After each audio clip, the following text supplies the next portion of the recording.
Monsieur Papier Moïse, bonjour. Bonjour, monsieur le journaliste. Nous vous recevons depuis Goma. Vous êtes de passage dans la ville touristique de Goma au Nord Kivu pour essayer un peu d'analyser, parler sur différentes questions d'actualité, quelques questions bien sûr liées à votre parti politique, Ensemble pour la République de Moïse Katumbi, qui est votre leader. Pour commencer, vous êtes à Goma depuis quand? Merci beaucoup, monsieur le journaliste. Avant de commencer, j'aimerais quand même demander une minute de silence par rapport au sang des Congolais qui coule de manière innocente ici dans l'Est de la République démocratique du Congo. Merci beaucoup, monsieur le journaliste. Alors, je suis à Goma il y a de cela plus ou moins 5 jours. J'ai été impressionné par deux choses. La première, c'est le civisme routier. Et la deuxième, c'est l'état d'avancement des routes. Monsieur le journaliste, je vous dis, ces deux aspects sont caractérisés par la discipline et l'organisation qui m'ont vraiment étonné. Je peux donner quelques exemples. Vous voyez un peu ce qu'on appelle communément les taxis-motards. Ils respectent la signalisation, le feu de signalisation eux-mêmes, sans pour autant qu'il y ait des roulages. Ça, c'est étonnant. Depuis que je suis à Goma, il n'y a pas de contrebande. Monsieur le journaliste, quelle discipline! J'ai été vraiment étonné par cet aspect des choses. Oui. De deux, oui. L'état d'avancement par rapport aux routes. J'ai demandé, il y a de cela 3-4 ans, je suis passé par ici, mais je regarde les routes est en train d'être asphaltées. Je puis demander à la population, qui est en train de faire ça? Il dit que c'est le peuple. Je dis, ah bon? Et comment ça se passe? Paraît-il qu'on est en train de ponctionner seulement 1000 francs au litre de carburant, la population et les pétroliers pour asphalter, en tout cas, les routes de Goma. Ça, c'est fantastique. Donc, la discipline et l'organisation, en tout cas, enchantent. Je veux applaudir le gomatracien et le gomatracien par rapport à cet état des choses. Il faut applaudir quand même le régime actuel, parce que on voit aussi l'implication, surtout avec l'arrivée de Tshisekedi, tout ça. Je peux comparer quelque chose. Vous voyez ce que je viens de dire, on est en train de ponctionner 100 francs au litre. Donc la population de Goma accepte qu'on prenne ces 100 francs parce qu'ils voient les résultats dans l'état de route. Mais regardez cette fameuse rame, ça c'est une petite comparaison, qui est une escroquerie nationale que la population n'accepte pas. Je compare cet état de choses et la population ne voit pas. Pourquoi la population refuse cette rame-là et accepte qu'on puisse ponctionner 100 francs au litre de carburant? C'est parce qu'ils voient les résultats escomptés de cet argent-là. Mais par rapport aux rames, on ne voit rien. On ne voit pas là où l'argent part. Alors, M. Papier, je m'excuse quand vous souffrez la parenthèse liée aux rames. Certes, ce n'est pas le sujet principal parce que c'est tout un sujet aussi. Mais vous savez, partout il y a toujours des taxes. Et vous le savez, la question des rames, ça fait partie aussi des taxes. Et si aujourd'hui les Congolais se soulèvent, c'est parce qu'on sait très bien, nous Congolais, on doit parfois se dire la vérité. On ne peut pas seulement jeter des pierres au gouvernement qui est là. C'est parce que certains Congolais, on doit le dire comme ça, ne sont pas habitués à la taxe. Hein. Ça, il faut le dire. Monsieur le juge, vous avez raison. Les civismes fiscal, je ne vois aucun peuple refuser en tout cas cet état des choses. Mais regardez là où se trouve le problème dans notre pays. Je paye les taxes, ça sert à quoi? C'est là le problème. L'objectif des taxes, ça sert à quoi? Je donne un exemple ici. Cette organisation locale que j'applaudis, au litre qu'on ponctionne 100 francs. Et je vois le résultat. À Goma, les gens ont refusé. Ils payent. Ils acceptent qu'on puisse ponctionner les 100 francs, non? Parce qu'ils voient le résultat. Mais les autres taxes, vous dites, le peuple veut voir ça va où. C'est ça le plus important. D'accord, revenons sur notre sujet principal, s'il vous plaît. Alors, vous avez évoqué, vous avez salué les avancées significatives dans la construction, réhabilitation des routes à Goma. Et la discipline aussi. La discipline également. Par rapport sur la circulation routière. Oui, on est dans un état de siège, c'est tout à fait normal. Alors, quand vous avez passé, je crois que vous avez sillonné presque dans plusieurs villes du pays, provinces, vous avez passé Kinshasa, Lubumbashi, vous êtes à Goma. Quand vous comparez un peu surtout les 3 provinces, les 3 villes, ça vous dit quoi? Vous faites allusion à quoi? J'en appelle aux autres provinces de venir copier et aller implémenter ailleurs du point de vue discipline et organisation. Goma m'ont marqué, la population de Goma m'a marqué par rapport à la discipline et à l'organisation. Et de cela, au-delà de ça, ce peuple-ci qui souffre, J'en appelle encore au gouvernement d'évaluer cet état de siège, améliorer les stratégies qui nous donnent la paix. Cette population a besoin seulement de la paix et la sécurité pour réaliser des miracles par rapport à leur organisation et leur discipline. Et ouais, il y a déjà les avancées significatives parce qu'on voit quand même avec l'état de siège depuis combien va. Alors, monsieur Papi, parlez-nous un peu, vous êtes encore trop jeune, faire la politique. Pourquoi les choix de Katumbi? Parce que vous êtes parmi ces jeunes-là qui les soutiennent. Hein? Très bien. Les choix de Katumbi dans Ensemble pour la République, j'ai toujours dit, notre ennemi commun, c'est la misère du peuple congolais. Les choix de, je l'appelle le chairman Moïse Katumbi Tchapou, les libérateurs de la misère, du chômage et de l'insécurité. Ça, je les note toujours. Pourquoi je le dis? Les libérateurs, oui, les libérateurs du chômage, de la misère et de cette insécurité. Ça, c'est le chairman Moïse Katumbi Tchapou. C'est ce qu'il pourra être alors. Pourquoi je le dis? Et je l'appelle le prochain. J'ai accepté le chairman par rapport à son type de leadership, sa vision et son idéologie pour cette république ici. Le leadership qu'incarne le président, le chairman Moïse Katumbi Tchapou, c'est un leadership transformationnel. Ça signifie qu'il a une vision, il a d'autres de moyens et il la concrétise. Et la vision pour cette république, comme je l'ai dit, c'est la libérateur, c'est les libérateurs plutôt, c'est créer des emplois et le partage équitable des ressources. Parce que notre ennemi commun d'Ensemble pour la République, c'est la misère du peuple congolais. Et comme idéologie, c'est le libéralisme social. C'est ce qui nous caractérise. Avec les trois facteurs, quand tu prends dans une seule phrase, donc d'Ensemble pour la République, c'est une performance économique au service du performance sociale pour le bien-être de la population congolaise. Mais vous soutenez un homme qui semble être aussi au cœur des controverses. Il est controversé par plusieurs Congolais, ça il faut aussi le souligner parce que aujourd'hui les Congolais qui seraient contre l'ancien président Kabila aussi controversent votre leader Katumbi parce qu'on juge beaucoup que Katumbi aussi a travaillé aux côtés de Kabila, vous le savez. Le chairman Moïse Katumbi Tchapou n'a jamais nié.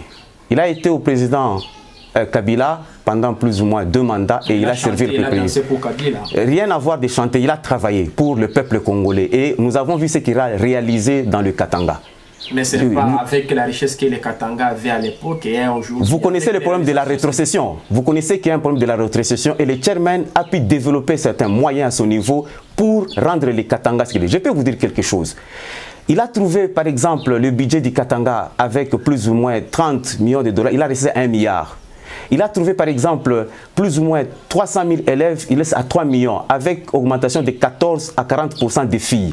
Les routes, il en a construites. Les églises avec toutes religions confondues, il en a construites. Au jour d'aujourd'hui, là c'est en tant que gouverneur, mais en tant que privé, il y a les abattoirs, il y a les minoteries. Même à Goma ici, aucun parti politique qui a doté 300 000 dollars avec 100 tonnes, lui-même vient des passages ici qu'il vient de réaliser. Alors si nous transposons ce qu'il a dit sur le plan national, ça sera des miracles et le Congo va décoller. Et ça sera un Congo émergent. Non, il a beaucoup pris pour ce Congo, il s'est enrichi dans les Katanga, ça vous le savez. C'est décrié par plusieurs Congolais, M. Papi. C'est leur droit, mais moi je dis ceci, le chairman, avant qu'il commence la politique, il avait déjà ce bien. Ça c'est connu de tout le monde et personne. C'est un businessman.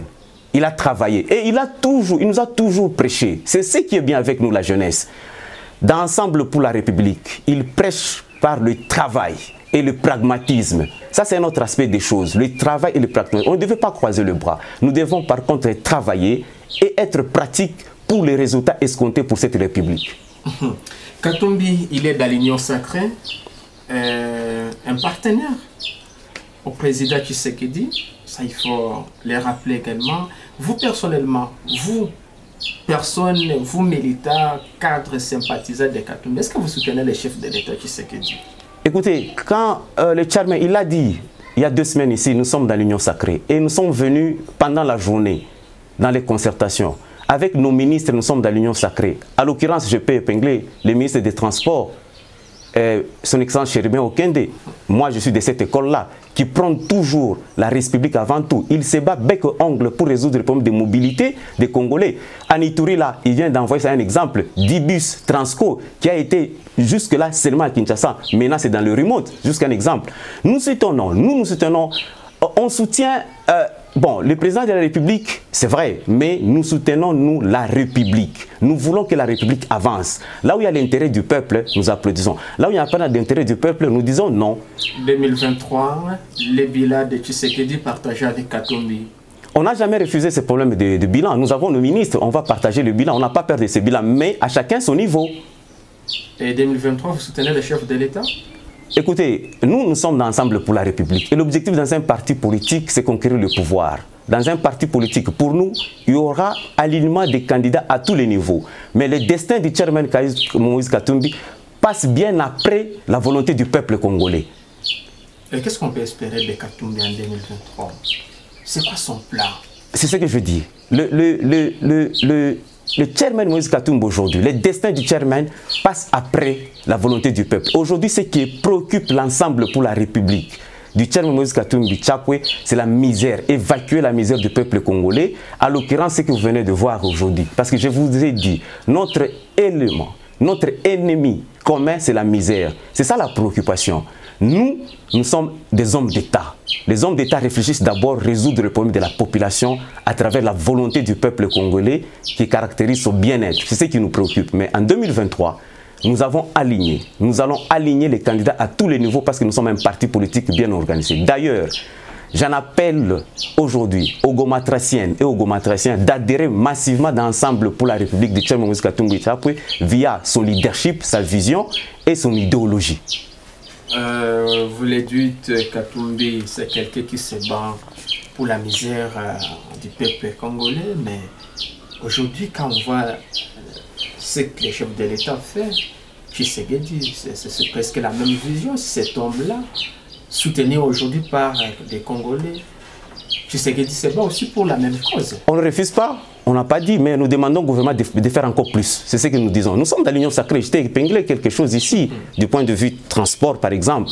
On ne refuse pas. D'ailleurs, avec la rentrée scolaire ici, nous estimons que, les parents doivent envoyer les enfants à l'école, mais les revendications, en tout cas par rapport aux déshydratats de professeurs, méritent encore être aussi améliorées. Du point de vue, vous voyez avec le budget qu'on vient de déposer, la proposition du budget, il y a augmentation du budget à la présidence, au Sénat, avec les députés, mais qui est aussi augmentation, pas de 20 $, comme on dit avec les professeurs, sinon la qualité sera désirée. Parlons de l'actualité l'oblige, il y a toujours des controverses au niveau des religions. Les nouveaux animateurs qui doivent animer, qui doivent être à la tête de la Commission nationale indépendante CENI, sont controversés. Les religieux, ces religieux sont pour les choix de la présidence, des autres, notamment l'Église catholique et l'Église protestante. Ils ne sont pas d'accord. C'est quoi votre point de vue en tant que jeune leader qui soutient Katumbi? Par rapport à la CENI, écoutez, nous voulons un président de la CENI neutre, impartial. C'est ça l'objectif. Pourquoi? Ce n'est pas en vain. Nous venons de passer 3 cycles électoraux avec des réclamations par rapport aux joueurs, je dirais les représentants de la CENI. Coup de chapeau par rapport à mon point de vue, aller cesser à l'Église catholique, parce que le même combat, jadis, ça continue aujourd'hui, c'est regrettable. Avec la même personne qu'on était dans le combat contre les antivaleurs, la désignation des acteurs, ça continue aujourd'hui. Moi, je pense que par rapport à la neutralité, l'impartialité, l'éthique qui est au-delà de la technicité, je donne coup de chapeau au combat du changement mené par la CENI et les SCC. Ça, c'est mon point de vue par rapport à ça. Donc, vous êtes aussi contre les choix des Kadima? Je ne cite pas les noms ici. Vous voyez, c'est ça qui est là, qui est controversé aujourd'hui. Hein? Si c'est lui, moi je dis que nous aimerions que l'arbitre, que j'appelle, le président de la CENI doit être neutre. C'est ça mon souci personnellement. Et je trouve que le combat, il est resté de la même manière depuis les 3 cycles électoraux engagés par l'Église catholique et les SCC. Ça, c'est mon point de vue. Pour éviter qu'est-ce qui est quand même des réclamations. Parce que vous savez pourquoi? Le combat de 2018, c'était un combat de l'alternance. Nous voulons qu'en 2023, c'est ça, les élections, un combat de la transparence. C'est ça notre souci. Et si je comprends bien, vous soutenez la position de l'Église catholique? Avec succès, coup de chapeau de l'Église catholique SCC. Ça, je les soutiens parce que c'est un combat honnête, sincère et crédible. Revenons pour finir cet entretien, nous revenons sur cette question certes, elle semble avoir une solution. Après la sortie du chef de l'État à New York la fois dernière, la question liée à la congolité, la fameuse proposition loi de Tchani, vous avez suivi la déclaration de Tshisekedi, et aussi vous avez suivi la déclaration de votre leader Katumbi quand il était de passage à Goma. Vous personnellement, parce que visiblement Katumbi était la personne pointée, victime de cette loi, si jamais la loi avait été adoptée à l'Assemblée nationale. Écoutez, je l'ai toujours dit, je l'ai redit encore devant votre micro ici. C'était une loi séparatiste. Moi, tout ce qui divise, le Congo, tout ce qui divise, on n'a pas besoin de ça. Et le chairman l'a rappelé dans son page, c'était une distraction. En tout cas, aujourd'hui, le Congo a besoin de l'amélioration de ses biens, des produits de première nécessité, de la sécurité et de la paix. On n'a pas besoin encore aujourd'hui, en tout cas, d'être divisé. D'ailleurs, tout est clair dans la Constitution. Et nous, dans Ensemble pour la République, nous sommes esclaves de la Constitution et nous devons, et le chairman l'a toujours dit, protéger notre Constitution, en tout cas avec la toute dernière énergie. Aujourd'hui, vous sentez être soulagé que cette loi est supprimée ou bien n'a pas été bien sûr adoptée au niveau de l'Assemblée nationale? Bon, moi je ne sais pas, il y a certains qui disent que nous venons de gagner par exemple la bataille par la guerre. De toute façon, pour moi, cette loi, je la combattrai jusqu'en tout cas à la fin du monde, parce que ça vient pour diviser les gens. Alors, pour finir, la dernière question, depuis que Martin Fayulu, comme il s'appelle, le président Eli a été bien sûr, depuis qu'il a entre guillemets chassé Katumbi et Bemba dans Lamuka. C'est quoi votre relation aujourd'hui? En tout cas, nous n'avons pas de problème. D'abord, on ne chasse pas personne. Lamuka, non, il n'y a pas. Non, écoutez, Lamuka, c'est la divergence dans la convergence. Qui dirige aujourd'hui Lamuka? Lamuka, officiellement, est dirigé par le chairman Moïse Katumbi Tchapwe, selon notre charte de Lamuka. Mais il ne cause plus des actions au nom de Lamuka. Aujourd'hui, on voit... Oui, c'est ce que j'explique. Le problème, c'est la divergence dans la convergence. Chaque présidium, chaque président peut prendre des actions, en tout cas, de sa manière. Ça, je rappelle quelque chose. Quand nous étions dans l'opposition républicaine, jadis, et que le président Martin, avec les premiers Mouzito qui sont là, ils étaient dans la résistance. Et là, il y avait des problèmes. Aujourd'hui, nous sommes dans l'union sacrée pour l'intérêt, bien sûr, de la République, mettre hors d'état de nuire les antivaleurs. Ils commencent à dire qu'ils ont chassé. On ne chasse personne dans la Mouka. C'est le même combat. Nous, ce qui nous préoccupe aujourd'hui, avec le chairman qui chapeaute la Mouka, qui est l'état d'esprit, qui est la divergence dans la convergence pour l'intérêt de la République. Monsieur Papi, nous arrivons à la fin de cet entretien. Qu'est-ce que vous avez encore envie de dire au peuple congolais à travers cette interview exclusive plutôt que vous accordez à Congo Center? Merci beaucoup, monsieur le journaliste. D'abord, je remercie sincèrement le Gomatracien et le Gomatracien par rapport à la discipline et à l'organisation. J'en appelle au gouvernement de résoudre le problème de l'insécurité, multiplier les stratégies, que ce peuple a besoin seulement de la paix. Rien que la paix. Et ce peuple de Goma, je pense qu'ils vont faire de miracles. De deux, nous-mêmes, nous sommes dans Ensemble pour la République de chairman Moïse Katumbi Tchapwe, via son leadership, sa vision, en tout cas notre idéologie, qui se résume à une seule phrase: une performance économique au service d'une performance sociale. Alors que les gens adhèrent massivement dans Ensemble pour la République, qui est un parti, notre jeune parti, le parti de l'avenir. Merci. Merci beaucoup.